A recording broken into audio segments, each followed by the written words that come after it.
Bharatiya Janata party और जितने भी नेशनल चैनल है एक बात कर रहे हैं, लगातार मैं देख रहा हूं कि वहाँ भारतीय जनता पार्टी जीत रही है और निष्पक्ष चुनाव हुआ है मिल्कीपुर में। नेशनल चैनल किसको कहते हैं? गुलामों वाले चैनल को, जिनको मेन स्ट्रीम मीडिया कहा जाता है। अब अरे गोदी मीडिया वो हो गए हैं, उनका जमीर मर चुका है। ये बिकाऊ पत्रकार, ये पत्रकारिता का धज्जिया उड़ा रहे हैं। हम लोगों को तो यही बताया जाता था पढ़ाई के पीरियड में कि लोकतंत्र के 4 स्तंभ होते हैं, जिसमें पत्रकारिता को भी महत्वपूर्ण स्थान दिया गया था। और हमारे ज़माने की जो मीडिया थी और जो पत्रकार थे उनको यही चरित्र शोभा देता था कि अमन बेच देंगे, चमन बेच देंगे, गरीबों के तन का कफन बेच देंगे, कलम के सिपाही अगर सो गए तो वतन के सिपाही वतन बेच देंगे। तो आज भारतीय जनता पार्टी जो है जिस तरह से हिटलर शाही और गुंडाई कराने का काम कर रही है, और जो ये गोदी मीडिया है वह जो भारतीय जनता पार्टी ने बड़े पैमाने पर प्रशासनिक गुंडाई कराने का काम किया है। और पूरी देश की जनता दिल्ली पर चर्चा नहीं कर रही है,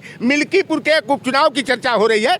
इसलिए चर्चा हो रही है कि लोकसभा चुनाव में यही भारतीय जनता पार्टी बड़े बड़े दावे करती थी, 80 में 79 सीट जीतने का दावा कर रही थी। लेकिन समाजवादी पार्टी ने अपने पीडीए एजेंडे के तहत जो है इंडिया गठबंधन को 43 सीटों पर जीत दिलाने का काम किया। और समाजवादी पार्टी अखिलेश यादव के नेतृत्व में 37 सीट जीत करके जो है देश की नंबर 3 और उत्तर प्रदेश की नंबर 1 पार्टी बनाने का काम किया। और जहां पर भारतीय जनता पार्टी की धार्मिक कार्यशाला चल रही थी अयोध्या में, रामनवमी का त्यौहार हमारे सनातन परंपरा में चैत्र शुक्ल नवमी को मनाया जाता था। लेकिन लोकसभा चुनाव में राजनीतिक लाभ लेने के लिए धर्म की अफीम चटा करके यह लोकसभा का चुनाव जीतने का काम कर रहे थे। 22 जनवरी जिस दिन बाबा साहेब भीमराव अंबेडकर ने संविधान की प्रस्तावना को जो है अंतिम रूप दिया था, उसी 22 जनवरी को आधे अधूरे राम मंदिर का जो है उद्घाटन करने का काम किया, राम की प्रतिमा में प्राण प्रतिष्ठा कराने का काम किया। और अयोध्या चुनाव में समाजवादी पार्टी सामान्य सीट होते हुए दलित वर्ग के अवधेश पासी को वहां चुनाव लड़ाया और अवधेश प्रसाद पासी बन गए भाजपा के गले की फांसी। और भारतीय जनता पार्टी चारों खाने चित्त हो गई, इसको जैसे सांप सूंघ गया। और पूरे विश्व में जो है भारतीय जनता पार्टी की छीछा लेदर होने लगी, थू होने लगी। इसलिए मिल्कीपुर उसी लोकसभा का एक अंग था। और ऐसा भाजपा को लग रहा था कि पहले अवधेश पासी भाजपा के गले की फांसी बने थे, लेकिन इस बार अजीत प्रसाद पासी बनेगा योगी आदित्यनाथ के गले की फांसी। एक मुख्यमंत्री हम अपने जब से होश संभाले हैं कि एक उपचुनाव में 8-8, 9-9 कार्यक्रम अगर मुख्यमंत्री करते हैं और इसके बाद भी नंगा नाच कराने का काम करते हैं, प्रशासनिक गुंडाई करा करके चुनाव जीतने का काम करते हैं। और देखिए इसके 2 कारण है। मैं सच्चाई बता दूं कि कहा जाता है कि व्यक्ति एक गलती को छिपाने के लिए कई गलतियां कर जाता है, गलती दर गलती करता है। तो जो पूर्ण महाकुंभ का बड़ा प्रचार प्रसार ये लोग कर रहे थे और योगी आदित्यनाथ कर रहे थे कि 100 करोड़ लोगों का के कुंभ में स्नान करने की संभावना है। तो भैया आप बताओ कि अव्यवस्था कहाँ पैदा होती है? अगर जहाँ एक मानक होता है, अगर मानक की संख्या ज़्यादा होती, यानी 100 करोड़ का यह दावा कर रहे थे, अगर 100 करोड़ की जगह 111 करोड़ हो जाते, 140 करोड़ होते, तब इस तरह की व्यवस्था पैदा होनी चाहिए।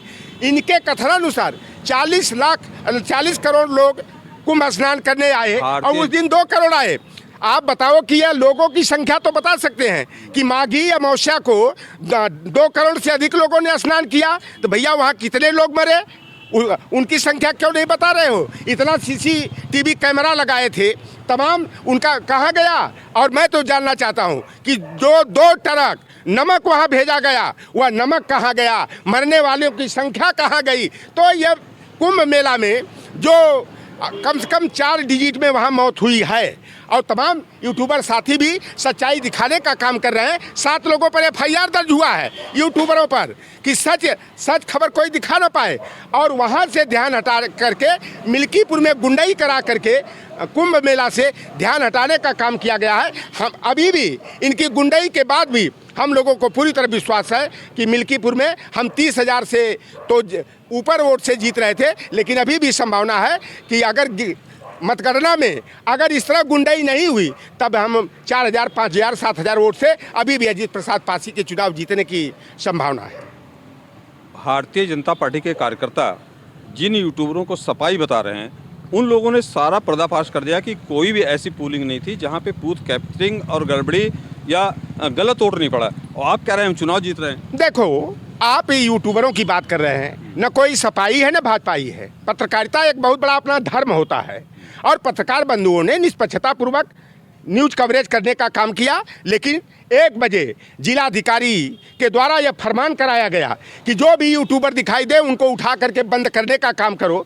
तमाम लोगों को भारतीय जनता पार्टी के लोगों ने डराने धमकाने का काम किया और एक पूर्व विधायक तिवारी उपनामधारी, एक भगोड़ा विधायक सिंह उपनामधारी ने वहां पर हजारों हजार गुंडों को बुला करके वहां पर गुंडई कराने का काम किया गया। और वहां पर गुजरात की गाड़ियां दर गाड़ियां 50 गाड़ियां गुजरात के लोगों की वहां घूम रही थी, मंत्रियों की फौज उतारी गई थी और खुद एसडीएम जो वहां के थे मिल्कीपुर के अमित जायसवाल इतना वो गुलाम हो गए कि वह खुद 20 मिनट तक जो है एक बूथ पर बैठ करके उन्होंने अवैध तरीके से वोट डालने का काम किया। और जो पीठासीन अधिकारी थे, चाहे मतदान कार्य में जिनको जिम्मेदारी दी गई थी, सारे लोगों ने जो है जो सपा के पक्षधर वोटर थे या मरे हुए मतदाता थे उनका वोट डालने का काम किया। 1 बजे के बाद तो वहाँ पर खुल करके जो है नंगा नाच कराने का काम किया गया।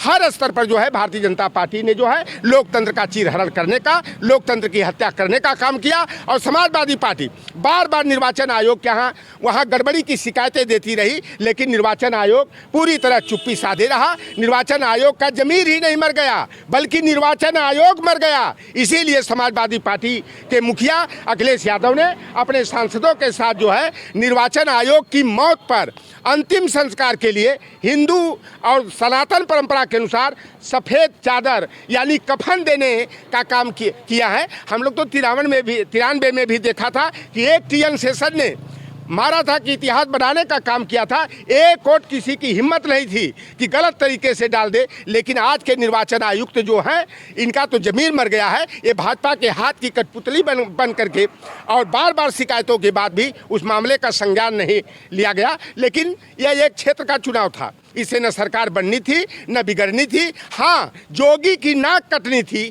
और अपनी नाक कटने से बचाने के लिए इन्होंने बड़े पैमाने पर जो है वहाँ धांधली कराने का, प्रशासनिक गुंडई कराने का काम किए। और पहले जो यादव हों, पासी हों, मुसलमान बीएलओ हों, उनको वहाँ से हटाया गया। फिर राजस्व विभाग में, चाहे पुलिस विभाग में जो भी यादव और मुसलमान कांस्टेबल थे, चाहे या सच्चो थे, थाना प्रभारी थे, उनको हटा करके जाति विशेष के लोगों को, ब्रिजेश पाठक की बिरादरी के, योगी आदित्यनाथ के बिरादरी के छोटे से लेकर बड़े से बड़े पदों पर जो है आसीन करा करके यह चुनाव जीतने का प्रयास किया गया। लेकिन 2024 के चुनाव में जिस तरह समाजवादी पार्टी ने 2024 में लोकसभा चुनाव में भारतीय जनता पार्टी को पटकनी देने का काम किया, धूल चटाने का काम किया, 2027 के विधानसभा चुनाव में इनकी गुंडई ठिकाने लग जाएगी और भारतीय जनता पार्टी हारेगी, समाजवादी पार्टी जीतेगी, जोगी जाएंगे, अखिलेश आएंगे।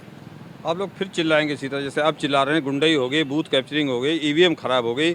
आप बता रही 27 में कैसे आएगी?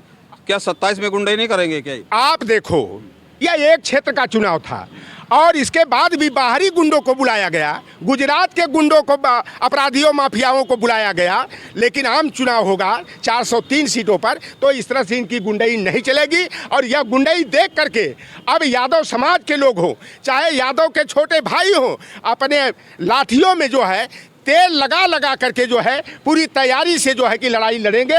यह भारतीय जनता पार्टी पानीपत का, तराइन का, वाटरलू का युद्ध का क्षेत्र बना दी। लेकिन हम लोग सामंतवाद से लड़ने में के लिए पूरी तरह से तैयार हैं और समाजवादी पार्टी अपने पीडीए फार्मूला के तहत जो है मोटी मोटी लाठियां, हुरे वाली लाठियां लेकर तैयार रहेंगे। और जो गड़बड़ी करने का प्रयास करेगा डालेंगे कहीं से, निकालेंगे कहीं से और सुचारू रूप से वोट चुनाव संपन्न करा करके समाजवादी पार्टी की सरकार बनाएंगे।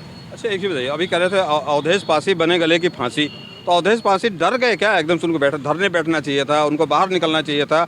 इतना मजबूत कार्यकर्ता सुना है वहाँ पे, मित्र सेन जी की धरती है, तो अवधेश पासी डर क्यों गए? देखिए, डर गए कि क्या है, कल आज तो वो कर रहे हैं। मैंने सुना है, देखिए मुझे चैनल पर नहीं करे, मैंने सुना है कि जो डरता है वही हनुमान चालीसा पढ़ता है। भैया मैं हनुमान चालीसा नहीं पढ़ने वाला हूँ, न रामचरितमानस पढ़ने वाले हैं। उनकी एक वीडियो हम लोग वायरल बाबा हुई। साहब भीमराव, उनकी एक वीडियो वायरल अब वो जिसका जो व्यवहार हो, जिसका जो काम हो वो अपना काम करे। हम लोग तो बाबा साहब भीमराव अंबेडकर का संविधान पढ़ते हैं। पेरियार हो, बीपी मंडल हो, कर्पूरी ठाकुर हो, मंडल कमीशन हो, हम लोग इनको पढ़ने का काम करते हैं। लोकतंत्र और संविधान को संरक्षित करने के प्रयास में काम करते हैं। हर व्यक्ति की अलग अलग आस्था और विश्वास होता है। और हमारे जहाँ आस्था का सवाल पूछेंगे, विश्वास का सवाल पूछेंगे, तो हम उन महापुरुषों को अपना भगवान मानते हैं, अपना आदर्श मानते हैं, उनको पूजने का काम करते हैं, जिनके माध्यम से हम पिछड़े दलित वंचित समाज को पढ़ने का, लिखने का, उठने का, बैठने का, शिक्षा पाने का, नौकरी में जाने का, सम्मान से जीने का, कुर्सी पर बैठ करके कलम चलाने का अधिकार मिला है। तो ऐसे भगवानों में मैं छत्रपति साहू जी महाराज हो, चाहे सयाजी गायकवाड़ हो, चाहे राम प्रसाद अहीर हो, रामचरण निषाद हो, बीपी मंडल कर्पूरी ठाकुर हो, बाबू जगदेव प्रसाद कुशवाहा हो, राम प्रसाद अहीर हो, पेरियार ललई सिंह यादव जैसे, मैं जो बहुजन वर्ग के मुक्तिदाता हैं, ऐसे लोगों को हम लोग अपना भगवान, अपना आदर्श और अपना पूजनी मानते हैं। अच्छा, अवधि जी की जो वीडियो वायरल हुई है हनुमान चालीसा पढ़ते हुए, किस लिए हुई है? कुछ तो जानकारी होगी, चूँकि राजनीतिक पॉलिटिकल आप भी हैं। देखिए, अगर मान लिया हमारी परंपरा है जो थोप दिया गया है हिंदू धर्म का, तो हिंदू धर्म की जो परंपरा है उसका वो निर्वहन कर रहे होंगे। तो लेकिन हम लोग उस परंपरा से अपने को अलग कर चुके हैं। हम लोग जो है कि जिसमें हमें नीच बताया जाए, वहाँ का हमें अपमानित करने वाली बातें लिखी हो, ऐसे धर्मशास्त्रों पर, साहित्यों पर हम लोग विश्वास नहीं करते हैं। वहाँ का कार्यकर्ता कह रहा था कि ये मितसेन जी की धरती है, तो वहाँ का चुनाव मैनेज क्यों नहीं हो पाया? इतना डरा हुआ वहाँ का कार्यकर्ता इतना भयभीत क्यों था? प्रशासन, आप गए थे कि नहीं न्यूज कवरेज के लिए? क्या वहाँ गुंडाई हो रही थी? आप बताओ, क्या हालात वहाँ पैदा किया गया था? जब दूल्हा ही नहीं होगा तो बारात कैसे सजेगी? देखो, दूल्हा हर जगह नहीं जा पाएगा कि हर बूथ पर दूल्हा चल जाए। 400 बूथ थे और हर बूथ पर कैसे दूल्हा चला जाएगा भाई? यह जो जिस तरह से कार्यकर्ता वहाँ का कार्यकर्ता कह रहा था कि मैनेजमेंट अच्छा नहीं था। हो सकता है चुनाव में तमाम तरह की कमियां रह जाती है। कितना भी शादी ब्याह हो, उसमें कितना अच्छी से अच्छी व्यवस्था की जाती है, लेकिन कुछ न कुछ नुक्स निकाल लिया जाता है। हो सकता है कि कुछ का बेहतर व्यवस्था देने में कुछ कमी रह गई हो, लेकिन उसको जो है कि तिल का तार बनाने की ज़रूरत नहीं है। हम लोग अब पूरा ध्यान 2027 के विधानसभा चुनाव में जो है कि लगाएंगे। अच्छा, मिल्कीपुर चुनाव जीत रहे हैं कि नहीं? मीडिया कुछ और करे, उस पर क्या बता रहे? जीत रहे हैं कि नहीं? क्या कैसे कॉन्फिडेंस? देखिए, 5 तारीख को तो खुल करके गुंडाई कराई गई और कम से कम एक भारतीय जनता पार्टी का नेता वहां अधिकारी को फोन करके पूछा कि टारगेट पूरा हो गया कि नहीं। उसने कहा जो टारगेट मिला था वो टारगेट पूरा हो गया है।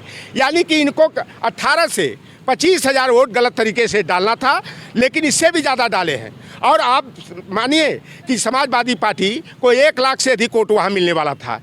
अब हो सकता है कि जहां हम 30-35 हज़ार से हमारा प्रत्याशी चुनाव जीत रहा था, अब 4-5 हज़ार से अभी भी जीतने की संभावना है। लेकिन एक गड़बड़ी और, जब चुनाव मतदान के दिन इस तरह की गुंडाई की गई, प्रशासनिक जो है कि दबाव बनाया गया, तो मतगणना में भी अब पहली बार एक बात और सुनने में आया कि जो ईवीएम मशीनें आई पहले कहाँ जाती हैं? जहाँ काउंटिंग होती है, चाहे मंडी परिषद हो, चाहे जहाँ पर कोई संस्थान को पर, लेकिन ईवीएम मशीनें पहले डीएम के यहाँ गई हैं, डीएम के यहाँ के बाद मतगणना स्थल पर गई हैं। तो और हो सकता है कि ईवीएम मशीनों में भी हेर फेर किया गया है और मतगणना के दिन भी यह प्रशासनिक गुंडाई निश्चित रूप से कराएंगे, क्योंकि जोगी जो है कि एकदम अपनी प्रतिष्ठा से उसे जोड़ दिए हैं। और सही तरीके से अगर मतगणना हो गई तो समाजवादी पार्टी जीतेगी। बात की प्रतिष्ठा जोड़ दी, जबकि ना इससे कुछ सपा का बनने वाला था, ना भारतीय जनता पार्टी की सरकार कहीं डगमगाने वाली, तो प्रतिष्ठा किस बात की थी? देखो, जो इंजन और डब्बे जो टकरा रहे हैं, तो उस टकराहट से अपने सम्मान को बचाने के लिए जोगी ने प्रतिष्ठा दांव पर लगा दिया था। आप बताइए, कभी आप देखे हैं कि एक उपचुनाव में 8 बार 9 बार मुख्यमंत्री का दौरा उस क्षेत्र में हो? तो ये तो भैया बेहद शर्मनाक बात है, क्योंकि इनको अपने काम पर भरोसा नहीं है। और काम पर भरोसा कहाँ से करेंगे जब काम ही नहीं किए हैं? तो भरोसा किस बात पर करेंगे? इसलिए ये प्रशासनिक गुंडाई हर स्तर पर जो है कराने का काम किए और जाति विशेष के अधिकारियों कर्मचारियों को लगाकर, जितने आप घूमे होंगे क्षेत्र में, आपको दुबे, चौबे, पांडे, मिश्रा, शुक्ला, तिवारी, पाठक और सिंह उपनामधारी ही नीचे से ऊपर तक सारे अधिकारी और कर्मचारी हो, चाहे पीठासीन अधिकारी हो, सारे के सारे वहीं आपको मिले होंगे। तो यह पूरा जो है प्रायोजित तरीके से जो है बूथ कैप्चरिंग करके चुनाव जीतने का प्रयास किए हैं। लेकिन हारे या जीते, हम लोग 27 के चुनाव में पूरी तरह से अपने पीडीए को मजबूत करके जो है कि हम लोग जैसे लोकसभा चुनाव में भाजपा को धूल चटाया था, बुरी तरह हराया था, उसी तरह से 300 प्लस सीट जीत करके हम लोग भाजपा को भगाएंगे, समाजवादी पार्टी को लाएंगे, जोगी जाएंगे, अखिलेश आएंगे। दोस्तों आप देख रहे हैं भारत दंग दर्शन। कमेंट बॉक्स में कमेंट के रूप में अपना कमेंट जरूर दीजिएगा।